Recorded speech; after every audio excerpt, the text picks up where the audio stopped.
Cellphone என்பது அல்லாஹ்வுடைய புறத்திலிருந்து நமக்கு கிடைத்த மிகப்பெரிய ஒரு நிஅமத். அது ஒரு வரம் என்றுதான் நாம் சொல்ல வேண்டும். அதே போல அது ஒரு இந்த காலத்தில் நாம் வாழ்கின்ற இந்த காலத்தில் அது ஒரு சாபம் என்று கூட ஒரு சொல்லலாம்.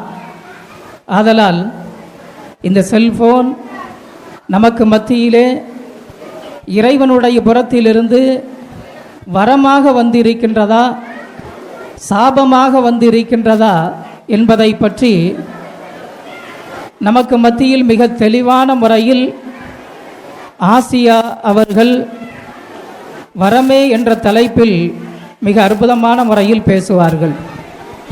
உங்கள் அனைவருக்கும் அஸ்ஸலாமு அலைக்கும் வரஹ்மத்துல்லாஹி வபரகாத்துஹு. செல்ஃபோன் நம்ம வாழ்க்கையில் முக்கியமான ஒரு பகுதி. செல்ஃபோன் கையில் இல்லாமல் இங்கே யாரையும் பார்க்க முடியாது. இங்கே இருக்க நடுவராக இருக்கட்டும், மற்றவங்களாக இருக்கட்டும், செல்ஃபோன் கையில் இல்லைன்னா பாக்கெட்டில் கண்டிப்பாக இருக்கும். அதனால தான் செல்ஃபோன் வரமாக இருக்குது. அல்லாஹ் வெள்ளிக்கிழமை குறித்து குர்ஆனில் சொல்லுதான், யா அய்யுஹல்லதீன ஆமனு இதா நூதிய லிஸ்ஸலாத்தி மின் யௌமில் ஜும்ஆ ஃபஸவ் இலா திக்ரில்லாஹி வதருல் பை. நம்பிக்கை கொண்டவர்களே, வெள்ளிக்கிழமை ஜும்மா தொழுகைக்காக அழைக்கப்படும் போது அல்லாஹ்வை நினைவு கூர்ந்து வீட்டை விட்டு வெளியேறுங்கள். அல்லாஹ் வெள்ளிக்கிழமை நன்மையை பெற்றுட்டு நீங்கள் உங்கள் பொருளாதாரத்தை தேடிக்கோங்கன்னு சொல்லுதான். இன்னொரு வசனத்தில் அல்லாஹ் சொல்லுதான், ஃபைதா குதியதி சொலாத்தி ஃபன் தஸ்ரு ஃபில் அர்தி வபுதவும் மின் ஃபதிலில்லாஹி வதுகுருல்லாஹ் கசீரன் லஅல்லஹும் துஃப்லிஹூன். பின்னர் ஜும்மா தொழுகை நிறைவேற்றப்பட்டு விட்டால் பூமியில் பரவி சென்று அல்லாஹ்வின் பேரருளை தேடிக்கொள்ளுங்கள். நீங்கள் வெற்றியடையும் பொருட்டு அதிகம் அல்லாஹ்வை நினைவு கூறுங்கள். பொருளாதாரத்தை சேமிக்க இன்னும் பெருக்கமடைய செய்ய மொபைல் ஒரு காரணமாக இருக்குது. உலகளாவிய மொபைல் பழக்கம் எவ்வளோ இருக்குன்னு தெரியுமா? GSMA 2023 அறிக்கையில் சொல்லுதாங்க, உலகத்தில் 5.5 பில்லியன் மக்கள் மொபைல் யூஸ் பண்ணுறாங்க. அதில் 4.3 பில்லியன் மக்கள் ஸ்மார்ட் ஃபோன் யூஸ் பண்ணுறாங்க. அந்த 4.3 பில்லியன் மக்களில் நடுவர் அவர்களே, நீங்களும் ஒரு நபர், நானும் ஒரு நபர், இங்கே இருக்க எல்லாரும் அதில் சேருவாங்க. நடுவர் அவர்களே, மொபைல்னால அதிகமான நபர்களுக்கு வேலை கிடச்சிருக்கு. ஒர்க் ஃப்ரம் ஹோம், வீட்டிலிருந்து வேலை, படிச்சுட்டே வேலை பார்க்குற மாதிரி, வீட்டு வேலையை கவனிச்சுக்கிட்டே வேலை பார்க்குற மாதிரின்னு மொபைல்னால நம்ம பொருளாதாரத்தை அதிகப்படுத்த முடியுது. இது மட்டுமா, வீட்டில் கொஞ்சம் வேலை அதிகமாயிடுச்சுன்னா போதும், ஸ்விக்கி, சொமேட்டோ போன்ற ஆப்களில் ஆர்டர் போட்டு சாப்பிடுதாங்க. அவங்க கடைகளில் போய் சாப்பிட்டா விலை கம்மி. இதுவே அவங்க நம்ம வீட்டு முன்னாடி கொடுத்தா விலை 2 மடங்கு ஜாஸ்தியாக இருக்குது. இதனால அவங்களுக்கு எவ்வளோ லாபம் வருது? மொபைல் இருக்க போய் தானே ஆர்டர் போட்டு சாப்பிடுதோம். நடுவர் அவர்களே, இன்ஸ்டாகிராம், ஃபேஸ்புக், வாட்ஸ்அப்பில் கூட வியாபாரம் பார்க்க ஆரம்பிச்சிட்டாங்க. எனது எதிர்த்தரப்பு சகோதரிகள்கிட்ட கேட்க, அவங்க எதையும் ஆர்டர் போட்டு வாங்கினது இல்லையா? கண்டிப்பாக வாங்கியிருப்பாங்க. அப்போ எப்படி அவங்க மொபைல் சாவோன்னு பேசுவார்ல? இது என்ன நியாயம்? நீங்களே சொல்லுங்கள். நடுவர் அவர்களே, முதல்ல தெருக்கல்ல தான் கடை இருக்கும், இப்போ ஃபோன்லேயே இருக்குது. துணி மட்டும் இல்லை, வீட்டு மளிகை பொருட்கள்லேருந்து வீட்டு உபயோக பொருட்கள் வரை எல்லாமே கிடைக்கி. கடைகளில் இல்லாதது கூட ஆன்லைனில் கிடைக்கி.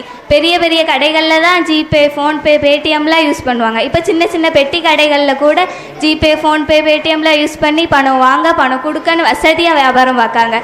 நடுவர் அவர்களே, இதனால் மொபைல் நமக்கு கிடைத்த வரம் என்ற தீர்ப்பை வழங்குமாறு கேட்டுக்கொண்டு விடைபெறுகிறேன். அஸ்ஸலாமு அலைக்கும் வரஹ்மத்துல்லாஹி வபரகாத்துஹு.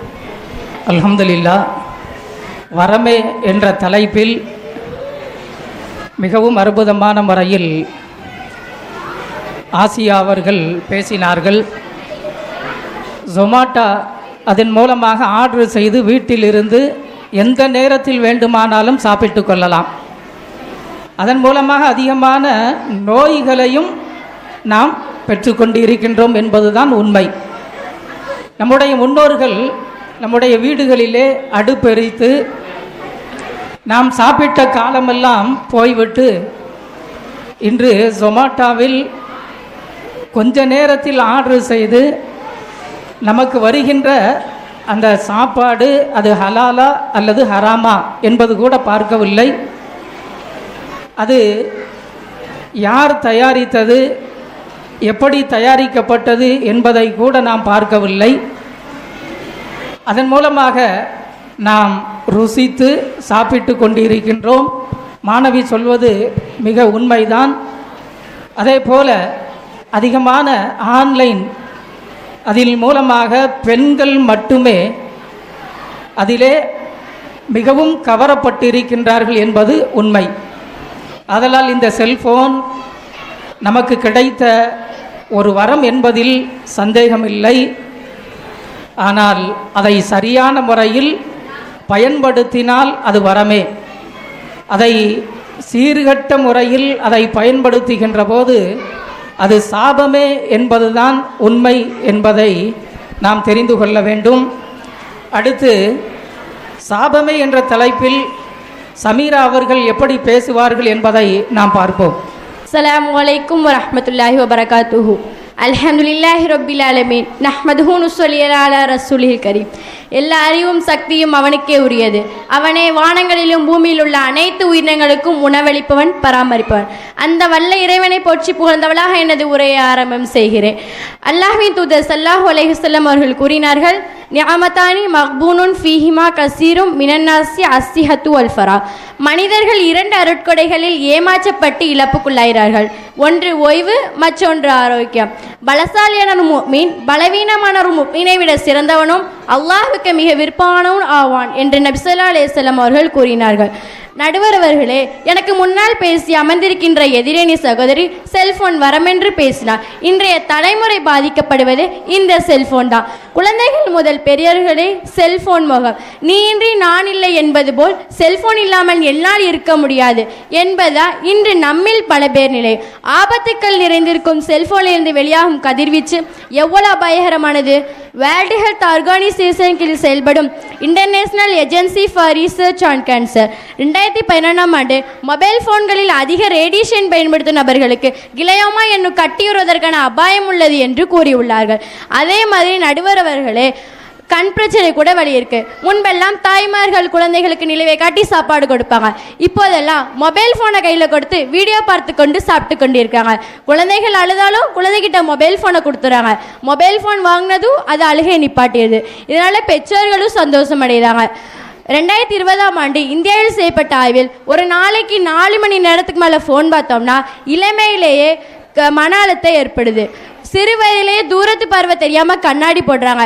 முன்பெல்லாம் 10க்கு 2 பேர் கண்ணாடி போட்டாங்க. இப்போ எல்லாம் 10க்கு 8 பேர் கண்ணாடி போடுறாங்க. அப்போ எப்படி வரமாக இருக்கும்? நடுவர் அவர்களே, இது நம்மளோட உடல் ஆரோக்கியத்திற்கு கேடு விளைவிக்குது. அதிக நேரம் மொபைல் ஃபோன் பயன்படுத்தினால தூக்கமின்மை ஏற்படுது. தூக்கம் இல்லாதனால உடல் பருமன், இதய நோய் மற்றும் பல உடல்நல பிரச்சனை ஏற்படுது. 2017ஆம் ஆண்டு ஜமா பீடியாட்ரிக்ஸ் ஆய்வின்படி ஒரு நபர் மொபைல் ஃபோன் நெருக்கத்தில் இருந்தால் குழந்தைகள் மற்றும் இளம் வயதினருக்கு தூக்க நேரம் தடுக்கப்படுது. 2020ஆம் ஆண்டு புரூக்கிங் இன்ஸ்டிடியூஷன் ஆய்வின்படி ஒரு நாளைக்கு 3 மணி நேரத்துக்கு மேலே ஃபோன் பார்த்தோம்னா மனசோர்வு ஏற்படுது. இளமையிலேயே மன அழுத்தம், மனசோர்வு மற்றும் மனநிலை கூட பாதிக்கப்படுது. நொமோஃபோபியா என்னும் புதிய மனநிலை அதிகமாக காணப்படுது. அப்போ எப்படி வரமாக இருக்கும்? மொபைல் ஃபோன் பயன்படுத்துறதுனால கழுத்து வலி ஏற்படுது. தொடர்ந்து தலையை கீழாக வைத்து மொபைல் ஃபோன் பார்ப்பதா கழுத்து வலி, முதுகு வலி ஏற்படுது. எதிரணி சகோதரி சொன்னாங்க, ஒர்க் ஃப்ரம் ஹோம், வீட்டிலேருந்து வேலை பார்க்கனால அதிக லாபம் வருதுன்னு சொன்னாங்க. இதனால் எவ்வளோ பேர் அவங்களோட பணத்தை இழந்திருக்காங்கன்னு தெரியுமா? மயோ கிளினிக் ஆய்வின்படி ஒரு நபர் 15 டிகிரி குனிந்தால் 27 பவுண்ட் அழுத்தம் கழுத்தெலும்புல ஏற்படுது.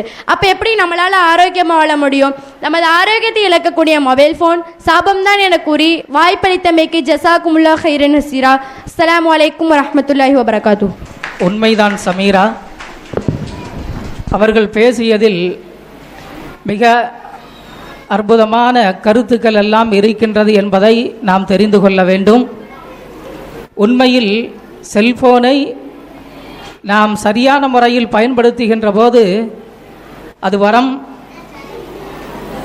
அதை சீர்கட்ட முறையில் பயன்படுத்துகின்ற போது அது சாபமே. இன்று எத்தனையோ இளைஞர்கள் அவர்கள் தூங்குவதனுடைய நேரம், நாங்கள் காலை ஃபஜ்ர் தொழுகைக்கு எழுந்திருக்கக்கூடிய நேரத்தில் இளைஞர்கள் தூங்குகின்றார்கள். அவர்கள் எழுந்திருக்கக்கூடிய நேரம் மதியம் 12 மணி. இன்று ஸ்கூல் லீவ் விடப்பட்டது. 30 நாட்கள் நம்முடைய பிள்ளைகள் எல்லாம் எப்படி இருந்தார்கள் என்பதை தாய்மார்களுக்கு தெரியும். அந்த பிள்ளைகள் செல்போனில் மட்டுமே மூழ்கி இருந்தார்களா அல்லது செல்போனை எடுக்காமலே இருந்தார்களா? யாராவது எடுக்காமல் இருந்திருக்கீங்களா செல்போன்? அந்த 1 மாதத்தில் ஒருத்தருமே தூக்க மாட்டேங்கிய செல்போனை. நான் எடுக்கவே இல்லைன்னு சொல்லி மதரசா பிள்ளைகள் யாராவது சொல்லுங்க பார்ப்போம். இல்லை. அதனால் இன்றைக்கி செல்போன் மூலமாக வரக்கூடிய நோய்கள் மிக அதிகம். சின்ன பிள்ளைகளுக்கு நிலாவை காட்டி சோறூட்டிய காலம் ஒரு காலம். ஆனால் இன்று செல்போனிலே மட்டுமே காட்டி இன்று அந்த பிள்ளைகளுக்கு நாம் சோறை ஊட்டி கொண்டிருக்கின்றோம். அந்த பிள்ளைகள் எப்படி சாப்பிடுகின்றார்கள்? அந்த பிள்ளைகள் தானாக ருசித்து சாப்பிடுகின்றார்களா என்று பார்த்தால் இல்லை.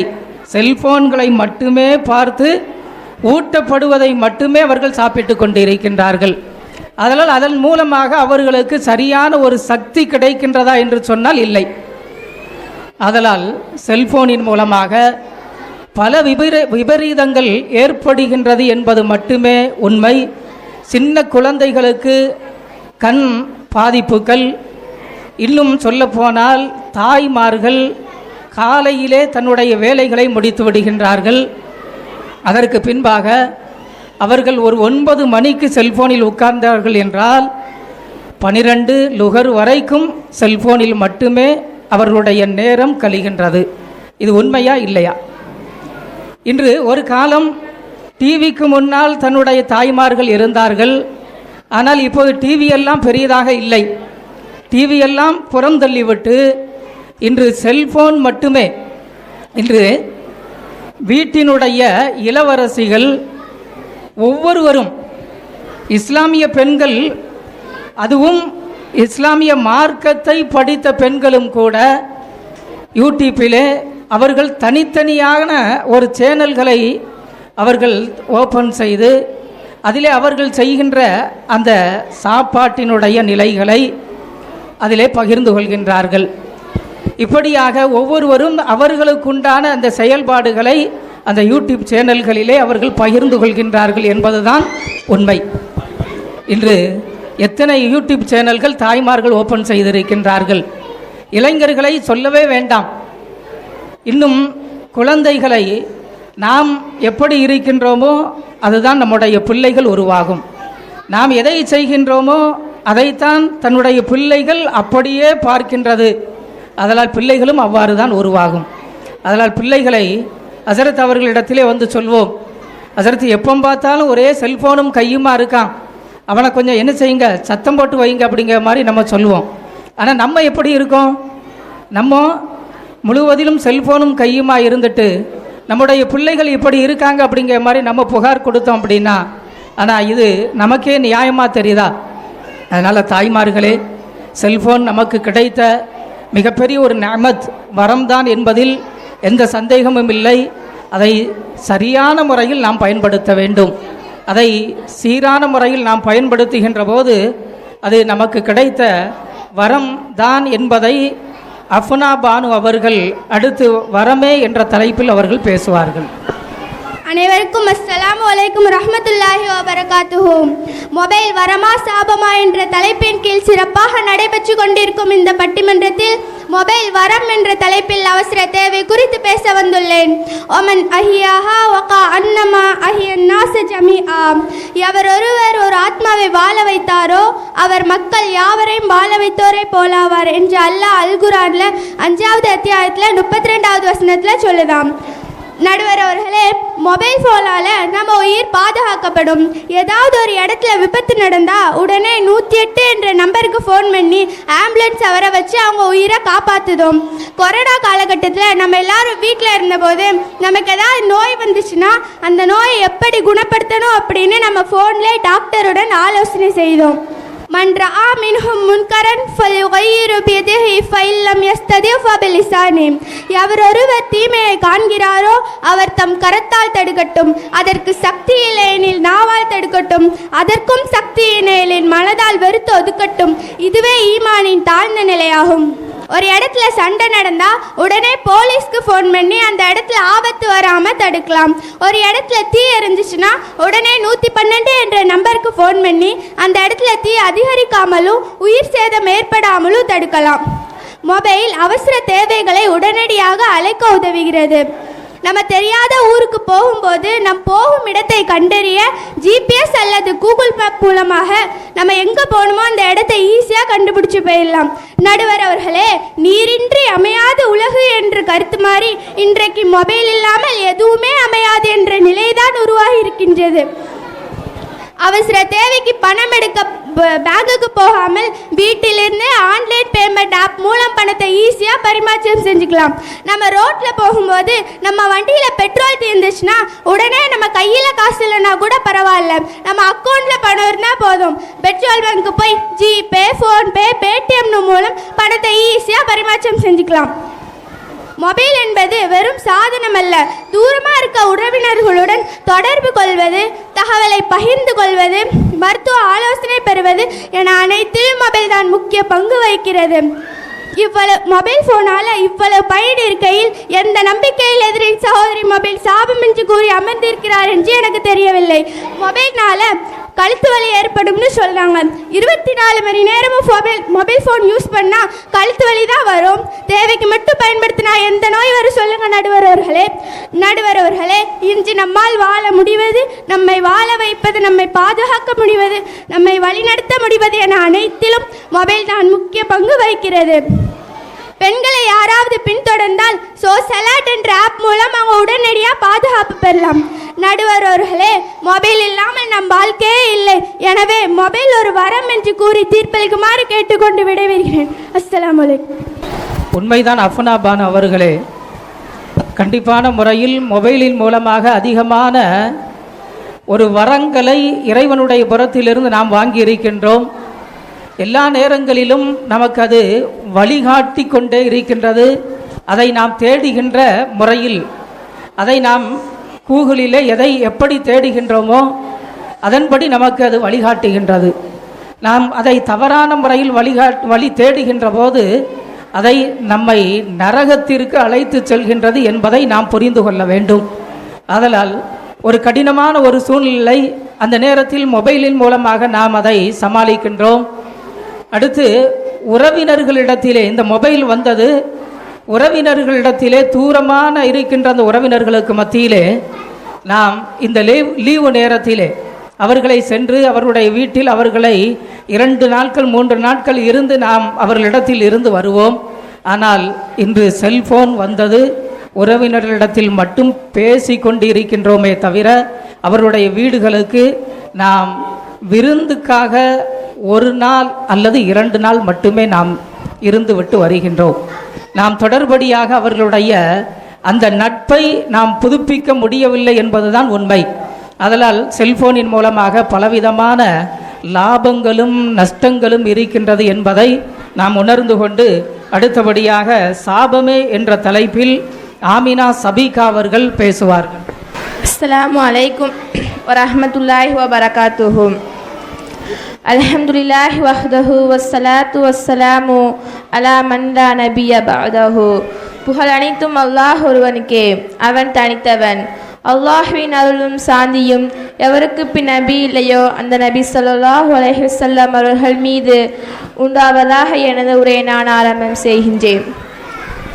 நடுவர் அவர்களே, நான் பேசப்போவது மொபைல் ஃபோன் நாம் குடும்ப உறவுகளை மோசமாக பாதிக்கின்றது என்ற உண்மையை பற்றித்தான். நேரத்தின் அருமையை கருதி சில பாயிண்டுகளை நான் இங்கே சொல்வதற்கு ஆசைப்படுகின்றேன். ஆரம்பமாக குடும்ப உறவுகளின் உணர்வுபூர்வமான பிணைப்புகள் குறைந்து வருகின்றது. நடுவர் அவர்களே, ஒரே வீட்டில் தந்தை, தாய், பிள்ளைகள் இருப்பது உண்மைதான். ஆனால் அவர்கள் ஒவ்வொருவரும் ஒவ்வொரு உலகத்தில் வாழ்கின்றார்கள். அதுதான் மொபைல் ஃபோன். அவர்களுக்கு பேசுவதற்கும் நேரமில்லை, விடிகள் தூக்கி பார்ப்பதற்கும் நேரமில்லை. சமூக ஊடகங்களில் லைக் செய்வதில் நாம் நேரம் செலவிடுகின்றோம். ஆனால் நம் அம்மாவிடம் பேசுவதற்கு நேரமில்லாமல் போய்விடுகின்றது. நடுவர் அவர்களே, இப்போதெல்லாம் நமக்கு நம் வீட்டை விட நமக்கு இன்ஸ்டாகிராம் வீடு தான் மிகவும் பிடித்ததாயிற்று. குழந்தைகளின் வளர்ச்சியில் பாதிப்பை ஏற்படுத்துகின்றது.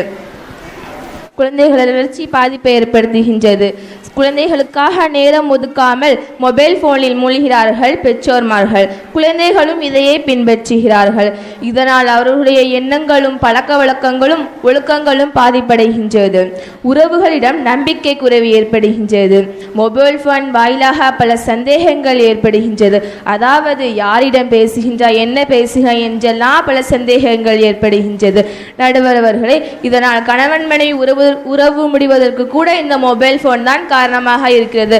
அப்படி இருக்கும்போது எப்படி இந்த மொபைல் போன் வரமாக இருக்கும்? நடுவர் அவர்களே, ஒருங்கிணைப்பில்லாமல் குடும்பங்கள் சிதறிக்கொண்டிருக்கின்ற ஒரு காலத்தில் குடும்பங்கள் ஒன்று சேர்ந்து பேசும் நேரம் இருந்தது. இப்போதெல்லாம் அப்படி இல்லை. அவர்களுக்கு போனை பார்க்கத்தான் நேரம் இருக்கின்றது.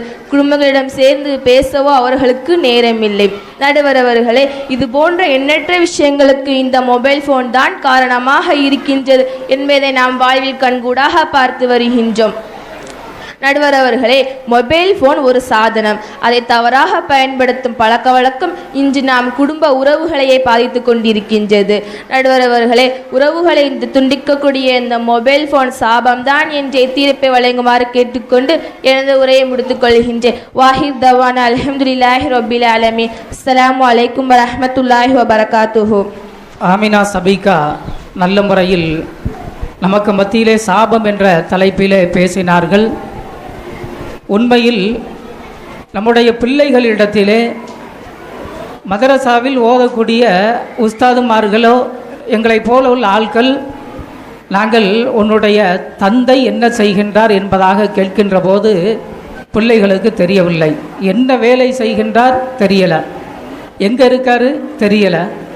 இதுதான் பிள்ளைகளுடைய நிலைமைகளாக இருக்கின்றது. அதே போல் தாய் தந்தை கூட உன்னுடைய பிள்ளை எத்தனை வகுப்பு படிக்காங்க அப்படின்னு சொல்லி தந்தைகிட்ட போய் கேட்கும்போது தெரியலை அப்படின்னு சொல்லி வீட்டம்மாவுக்கு ஃபோன் அடிக்கார். நம்முடைய பிள்ளை எத்தனை படிக்காங்கன்னு சொல்லி வீட்டம்மாவுக்கு ஃபோன் அடிக்கக்கூடிய ஒரு நிலை. அந்த அளவுக்கு இன்றைக்கு குடும்ப உறவுகளை மிக மோசமான முறையில் சீரழிக்கக்கூடிய ஒரு வஸ்து அப்படின்னு சொல்லி பார்த்தா இது செல்ஃபோன் அப்படிங்கிறதுல எந்த சந்தேகம் இல்லை. இன்றைக்கி வீட்டில் தாய் தந்தையர்கள் பிள்ளைகள்கிட்ட அதிகமான முறையில் பேசுதாங்களா அப்படின்னு சொல்லி பார்த்தா இல்லை. என்ன படிச்சுட்டு வந்த அப்படின்னு சொல்லி பிள்ளைகள்கிட்ட நம்ம கேட்க போகிறதும் இல்லை. மதரசாவுக்கு போகிறாங்களே, என்ன ஓதிட்டு வர, இன்றைக்கி உனக்கு அசர்த்து என்ன சொல்லி தந்தாங்க அப்படிங்கிறத நம்ம கேட்க போகிறதும் இல்லை. அதனால் இன்றைக்கி எங்களை போல் உள்ள உஸ்தாதுமார்களுக்கு ரொம்ப சந்தோஷம். என் வீட்டில் தான் எதுவும் கேட்க போகிறது இல்லையே அப்படிங்கிற மாதிரி நாங்களும் என்ன செஞ்சுருவோம், அப்படிவோம் கொஞ்சம் அசால்ட்டான முறையில் என்ன செஞ்சுருவோம் ஆயிரும். அதனால் நீங்கள் என்ன செய்யணும் அப்படின்னா, மதரசாவுக்கு பிள்ளைகள் அனுப்பி வைக்கும் அப்படின்னா எதுக்கு அனுப்பி வைக்கும், அந்த பிள்ளைகள் என்ன ஓதிட்டு வராங்க, என்ன தெரிஞ்சிருக்காங்க அப்படிங்கிறத கண்டிப்பான முறையில் நீங்கள் என்ன செய்யணும் அப்படின்னா கேட்கணும். ஸ்கூலில் நம்முடைய பிள்ளைகள் யார்கிட்ட பழகுது, எப்படி பழகிட்டு இருக்கு, யார்கிட்ட பேசுது, என்ன அப்படிங்கக்கூடிய ஒரு கண்காணிப்பு நம்மள்கிட்ட கண்டிப்பான முறையில் இருக்க வேண்டும் என்பது இந்த காலத்தினுடைய ஒரு கட்டாயம். அதனால் இன்றைக்கி நம்முடைய தந்தைமார்களுக்கு கூட நம்முடைய பிள்ளைகள் என்ன படிச்சுக்கிட்டு இருக்காங்க அப்படிங்கிறது கூட தெரியலை. அதனால் பிள்ளைகள்கிட்ட அதிகமான முறையில் உட்கார்ந்து இன்றைக்கி நம்ம பேசணும். நம்ம பிள்ளைகளுக்கு அதிகமான முறையில் நம்ம நசீகத்து பண்ணும்போது, உபதேசம் பண்ணும்போது தான் நம்ம பிள்ளைகள் நம்ம பிள்ளைகளாக இருப்பாங்க.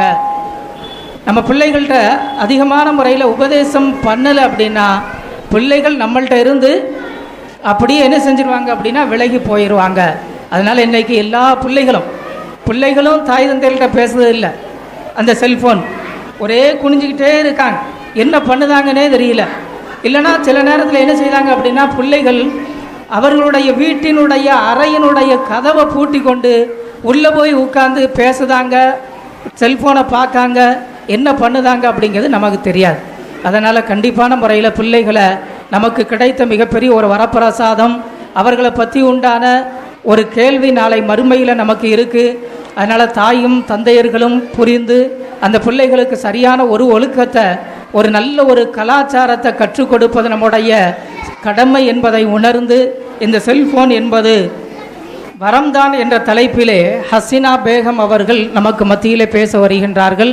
எப்படி பேசுகிறாங்கன்னு சொல்லி பார்ப்போம். அஸ்ஸலாமு அலைக்கும் வரஹ்மத்துல்லாஹி வபரகாத்துஹு. அன்பார்ந்த நடுவர் அவர்களே, என் மதிப்பிற்குரிய ஆசிரியர் அவர்களே, பெற்றோர்களே மற்றும் எனது நண்பர்களே, இன்றைய பட்டிமன்ற தலைப்பு மொபைல் வரமா சமமா என்ற தலைப்பில் வரம் கல்வியில் ஏற்பட்ட புரட்சி என்பதை நான் பேச வந்துள்ளேன். எதிரணி சகோதரி சொன்னாங்க, குடும்ப உறவுகள் மொபைல் முன்னால முறிந்து போதுன்னு சொன்னாங்க. ஆனால் தூரத்தில் இருக்க சொந்தங்களிடம் மொபைல் மூலமாக தானே பேசுகின்றோம். அல்லாஹ் கூறுகின்றான், இக்ரா நபியே நீர் ஓதுவீராக என அல்லாஹ் கல்வியை முதலில் கூறுகிறான். இதிலே நமக்கு தெரியுது கல்வியின் முக்கியத்துவம் எவ்வாறு இருக்கிறது என்று. ஸ்கூலுக்கு போகாமலே யாருடைய உதவியுமே இல்லாம மொபைல் மூலம் கல்வியை கற்று அறிவை வளர்த்து கொள்ளலாம். நடுவர் அவர்களே, கொடுமையான கோச்சிங் சென்டர்களில் 50,000 ரூபாய் செலவழிக்க வேண்டியிருந்த நிலையில் நமக்கு மொபைல் மூலம் கல்வி சம்பந்தமாக ஏதாச்சும் மேக்ஸம் ஏதாச்சும் புரியலைன்னா யூடியூப்ல பார்த்து புரிந்தவரையும் தெரிந்து கொள்ளலாம். இது மட்டுமா, கொரோனாவால் உலகமே முடங்கிய போது, பள்ளிகளும் கல்லூரிகளும் மூடிய போது கல்வி தொடர்வதற்கான ஒரே வழி மொபைல் தானே. அப்ப எப்படி மொபைல் சாபமாகும்? ஆன்லைன் கிளாஸ்னால ஒரு வருஷம் வீணாக்காமல் பயன்படுத்தினோம். நடுவர் அவர்களே, மொபைல் இல்லைன்னா இது எப்படி சாத்தியமாகுமா? யுனிக்ஸ் அறிக்கையின்படி இந்தியாவில் 2023 60% மாணவர்கள் தங்களது கல்விக்கு மொபைலை பயன்படுத்துகிறார்கள். சரி, அதெல்லாம் விடுங்க. நான் மேடையில் ஒரு தலைப்பில் பேச போகிறேன் என்றால் பல புத்தகங்களை திருப்பி பார்க்க வேண்டிய அவசியம் இல்லை. கூகுள்ல போய் அதிட்ட கேட்டா போடும், எந்த புத்தகத்தில் இருக்கு, எந்த பக்கத்தில் இருக்கிறது என்பது வரை துல்லியமாக தந்துவிடும். நடுவர் அவர்களே, நான் எதிரணி சகோதரியிடம் கேட்கின்றேன், இந்த டாபிக்ல எதை பார்த்து எடுத்திருப்பாங்க? மொபைல பார்த்தா எடுத்திருப்பாங்க. அப்ப எப்படி சாபன் பேச வரலாம்? நடுவர் அவர்களே, ஒரு மொபைல் ஒரு விளையாட்டு சாதனமாக மட்டுமல்ல, இன்றைய மாணவர்களின் அறிவின் சாவிகளாகவும் மாறி உள்ளது. ஒரு ஸ்மார்ட் போன், ஒரு புத்தக கண்ணாடி, ஒரு ஆசிரியர், ஒரு நூலம் என பல உருவம் எடுத்து ஒரு கருவிகளாக நம்மிடம் இருக்கின்றது. நடுவர் அவர்களே, இத்தனை நன்மைகளை தந்த மொபைல் வரம்தான் என தீர்ப்பளிக்குமாறு கேட்டுக்கொண்டு விடைபெறுகிறேன். அஸ்ஸலாமு அலைக்கும் வரஹ்மத்துல்லாஹி வபரகாத்துஹு. உண்மைதான் ஹசீனா. ஆனால் நாம் மொபைலின் மூலமாக நாம் தேடுகின்ற அந்த விளக்கம் என்ன என்பதை நாம் கண்டிப்பான முறையில் தெரிய வேண்டும். மொபைலில் நம்ம என்ன ஹதீஸையாக தேடுதோம்? மொபைலில் என்ன நம்ம திருக்குரானுடைய வார்த்தைகளை நம்ம தேடுதோமா? இஸ்லாம் சம்பந்தப்பட்ட செயல்பாடுகளை நம்ம தேடுதோமா? வேணும் அப்படிங்கக்கூடிய நேரத்தில் மட்டும் தேடுவோம். மற்ற நேரத்தில் அந்த மொபைல் நம்மளை வேறு வழிகளில் தான் கொண்டு போய் செல்லுது. அதனால் கண்டிப்பான முறையில் மொபைல் என்பது நமக்கு கிடைத்த நிஅமத் வரம் என்பது உண்மைதான். அதை நாம் சரியான முறையில் நம்ம கண்டிப்பான முறையில் என்ன செய்யணும் அப்படின்னா பயன்படுத்துகின்ற போது அது வரம், அது நிஅமத். அதனால் நம்ம செல்ஃபோன் என்பது ஒரு இமாம் நம்மளோடு இருந்துக்கிட்டே இருக்காங்க. செல்ஃபோன் என்பது ஒரு வழிகாட்டி. கூகுள் மேப்பில் நம்ம என்ன செய்தோம் அப்படின்னா தெரியாத ஊருக்கு போகிறோம், நம்ம என்ன செய்தோம் அப்படின்னா போட்டு விட்டு போனோம் அப்படின்னா யார்கிட்டையுமே கேட்க வேண்டிய அவசியம் இல்லை. அதனால் கூகுள் இன்றைக்கி என்ன செல்ஃபோன் என்பது இன்றைக்கி நம்மளுடைய மொபைல் ஃபோன் என்பது ஒரு பேங்க். அதன் மூலமாக தான் இன்றைக்கி நம்ம பணத்தை கையில் பார்க்கதே கிடையாது. இன்றைக்கி கடை வச்சுருக்கவங்களும் பணத்தை கையில் பார்க்கறது இல்லை. இன்றைக்கி வீட்டில் இருக்கக்கூடிய தந்தைமார்களும் கூட பணத்தை கையில் என்ன செய்ததில்லை அப்படின்னா பார்க்கறதில்லை. இன்றைக்கி அவர் அந்த கடைகளில் சாதாரண ஒரு மாணவிகள் கூட சொன்னாங்க, ஒரு சாதாரண பெட்டி கடையில் கூட இன்றைக்கி என்ன இருக்குது அப்படின்னா அதன் மூலமாக என்ன செய்ய வேண்டிதான், அப்படி காட்ட வேண்டிதான், பணத்தை அப்படி பரிமாற்றம் பண்ணிக்கிட வேண்டிதான். இந்த அளவுக்கு மொபைல் என்பது நமக்கு நம்மிடத்திலிருந்து பிரிக்க முடியாத ஒரு விஷயமாக இன்னும் மாறிக்கொண்டே வருகிறது.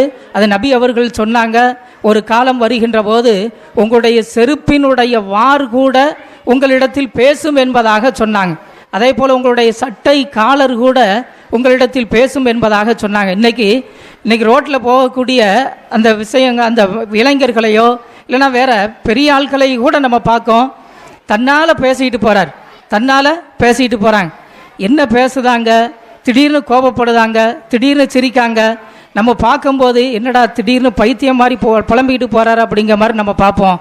ஆனால் எல்லாத்தையுமே இந்த மொபைலில் நம்ம என்ன செய்தோம் அப்படின்னா காது வழியாக அதிகமான சவுண்டை என்ன செய்தது அப்படின்னா அந்த மொபைல் ஃபோனில் கூட அந்த ஹெட்ஃபோன் எப்படி யூஸ் பண்ணணும், அதை யூஸ் பண்ணும் போது அதிகமான சப்தங்களை வைக்கும்போது நம்முடைய காதுகளுக்கு மிகப்பெரிய ஒரு விபரீதத்தை கொடுக்கும் அப்படிங்கிறத கூட நமக்கு அலர்ட் பண்ணி காட்டாங்க. ஆனால் அதை கூட நம்ம என்ன செய்ததில்லை அப்படின்னா பார்க்கறதில்லை. நம்ம சப்தத்தோடு நம்முடைய அந்த காதுகளுக்கு அந்த ஃபோனை நம்ம என்ன செய்தோம் அப்படின்னா யூஸ் பண்ணுதோம். தன்னால் நம்ம பேசுதோம், தன்னால் ரோட்டில் போகும்போது சிரிக்கும், தன்னால் அவங்கள்ட்ட கோபப்படுதோம். இப்படிப்பட்ட செயல்பாடுகள் எல்லாம் இந்த மொபைல் ஃபோன் மூலமாக நமக்கு வந்திருக்கு. அடுத்தாப்பில் சாபமே என்ற தலைப்பில் ஃபாத்திமா அவர்கள் எப்படி பேசுவார்கள் என்பதை பார்ப்போம். அஸ்ஸலாமு அலைக்கும் வரஹ்மத்துல்லாஹி வபரகாத்துஹு. அஊது பில்லாஹி மினஷ் ஷைத்தானிர் ரஜீம். பிஸ்மில்லாஹிர் ரஹ்மானிர் ரஹீம். அல்ஹம்துலில்லாஹி ரப்பில் ஆலமீன். வஸ்ஸலாத்து வஸ்ஸலாமு அலா சய்யினா முஹம்மதின் வலா ஆலிஹி வஸ்ஹாபிஹி அஜ்மஈன். எல்லாவற்றுக்கும் இறைவனாக இருக்கும் அல்லாஹ்வின் புகழும், மேலும் எங்கள் தலைவர் முகமது நபி ஸல்லல்லாஹு அலைஹி வஸல்லம் அவர்கள் குடும்பத்தார்கள் மீதும் அனைத்து தோழர்களின் இறைவனின் சாந்தியும் சமாதானமும் உண்டாகட்டுமாக என்று கூறி எனது உரையை நான் ஆரம்பம் செய்கிறேன். நடுவர் அவர்களே, எனது எதிரணி சகோதரி மொபைல் வரம் என்று கூறினார்கள். மொபைல் எந்த விதத்தில் வரமாக உள்ளது? மொபைலில் 100%க்கு 1% வரம் என்றாலும் மீதி 99% சாபமாகத்தான் உள்ளது. இந்த மொபைல் போனில் ஒருவரை சுயமரியாதை குறைக அதிக வாய்ப்புள்ள நடுவர் அவர்களே. எனது எதிரணி சகோதரி சொன்னாங்க, கல்வியை செல்போனில் படிக்கலாம் அப்படின்னாங்க. ஆனால் கல்வியை விட தனிப்பட்ட புகைப்படங்கள் அல்லது வீடியோக்களை தான் பரவிக்கொள்கிறார்கள். சிலர் தங்களுடைய புகைப்படங்களை செல்ஃபி அல்லது வீடியோக்களை மற்றவர்களுக்கு அனுப்புகிறார்கள். அப்படி அனுப்புகின்ற போது ஒருவேளை அந்த புகைப்படம் தவறான நபரிடம் சென்றுவிட்டால் அவர்கள் அதை சமூக ஊடகங்களில் ஃபேஸ்புக், இன்ஸ்டாகிராமில் பகிர்ந்து கொள்கிறார்கள். இதனால் அந்த நபரின் சுயமரியாதை பாதிக்கப்படுகிறது. அல்லாஹ்வின் தூதர் ஸல்லல்லாஹு அலைஹி வஸல்லம் அவர்கள் கூறினார்கள், யார் சுயமரியாதையோடு இருக்கிறார்களோ அவர்களை அல்லாஹ் தன் மானத்தோடு வாழச் செய்வான். இது மட்டுமல்ல நடுவர் அவர்களே, மொபைல் போன் அதிகமாக செலவிடுவதால் தவறான நட்புகள் மற்றும் காதல் உறவுகள் ஏற்படுகிறது. மொபைல் வாயிலாக அழகா பேசும் பேரிச நம்பிக்கை கொடுக்கிறார்கள். அது நட்பாக மாறுகிறது, பிறகு காதலாகவும் மாறுகிறது. மொபைலில் அதிக நேரத்தை செலவிடுவதால் நேரடியாக சமூக தொடர்பை குறித்து உண்மையான நட்புகள் கிடைப்பதில்லை நடுவர் அவர்களே.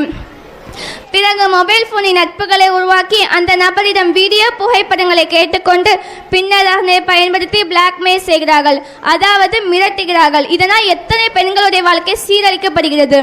இதனால் மொபைல் போன் பெரும் அவமானத்தை ஏற்படுத்துகிற நடுவர்களே. விளம்பரத்துக்காக தன் சுயமரியாதை விற்கிறார்கள். சிலர் TikTok, YouTube, reels, shorts, Instagram reels, shorts போன்றவைகளில் பிரபலமாகும் என்பதற்காக சரியல்லாத அவமானமாக இருக்கக்கூடிய வீடியோக்களை உருவாக்குகிறார்கள். இதனால் அந்த நபரின் மானத்தையும் மதிப்புகளையுமே இழக்குகின்றன. பொது இடங்களில் வீடியோ எடுக்கிறார்கள். அவைகளின் சில யூடியூப், இன்ஸ்டாகிராமில் ட்ரெண்டிங் ஆகும் என்பதற்காக மற்ற நபர்களை வீடியோவில் இழிவுபடுத்தி போடுகிறார்கள். இதனால் அந்த நபரின் சுயமரியாதை மற்றும் கண்ணியத்தை இழக்கின்றன. நபி ஸல்லல்லாஹு அலைஹி வஸல்லம் அவர்கள் கூறினார்கள், ஒரு முக்மினுடைய கண்ணியம் காபத்துல்லாஹ்விட சிறந்தது என்று கூறினார்கள். இது மட்டுமல்ல நடுவர் அவர்களே, எனது எதிரணி சகோதரி சொன்னாங்க, இப்போ ரோட்டில் ஒரு விபத்து ஏற்பட்டுச்சுன்னா உடனே 108 என்ற ஆம்புலன்ஸ் கால் பண்ணி அங்கே உயிரை காப்பாற்றிடலாம் அப்படின்னு சொன்னாங்க. ஆனால் நிறைய விபத்து வருதுன்னு இந்த மொபைல் மூலமாகத்தானே, அப்போ அங்கே வரோன்னு சொல்ல வரலாம்.